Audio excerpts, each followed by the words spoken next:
এক বনে ছিল একটি বড় পুকুর। সেই পুকুরে থাকত একটি কচ্ছপ।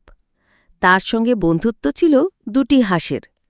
হাঁস দুটি ছিল খুবই মিশুক, আর কচ্ছপটি ছিল কিছুটা শান্ত প্রকৃতির। তারা প্রতিদিন গল্প করত, খেলা করত আর খাবার ভাগ করে খেত। তাদের বন্ধুত্ব ছিল খুব গভীর। একদিন হাঁস দুটি কচ্ছপকে জানালো যে এই বন থেকে তাদের দূরে চলে যেতে হবে, কারণ পুকুরের জল শুকিয়ে যাচ্ছে আর এখানে আর খাবার পাওয়া যাচ্ছে না। তাদের এই কথা শুনে কচ্ছপ খুব মন খারাপ করে দিল। সেও তাদের সঙ্গে যেতে চাইল, কিন্তু হাঁস দুটি বলল, তুমি তো উঠতে পারো না, তাহলে আমাদের সঙ্গে যাবে কি করে? কচ্ছপ অনেকক্ষণ চিন্তা করে একটি বুদ্ধি বের করল।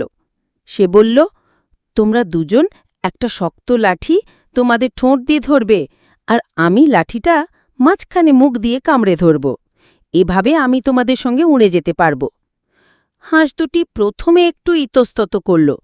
তারা বলল, ঠিক আছে, আমরা তোমায় নিয়ে যাব, কিন্তু একটা কথা মনে রাখতে হবে, তুমি কোনো অবস্থাতেই মুখ খুলতে পারবে না। যদি মুখ খুলো তাহলে তুমি নিচে পড়ে যাবে। কচ্ছপ তাদের কথা মানল। যেই কথা সেই কাজ। তারা একটি শক্ত লাঠি জোগাড় করল।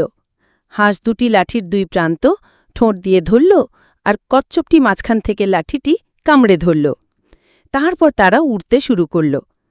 তারা যখন একটা গ্রামের উপর দিয়ে উড়ে যাচ্ছিল, তখন গ্রামের মানুষজন তাদের দেখে অবাক হয়ে গেল। তারা চেঁচিয়ে বলল, দেখো দেখো, হাঁস দুটো কীভাবে কচ্ছপকে নিয়ে যাচ্ছে।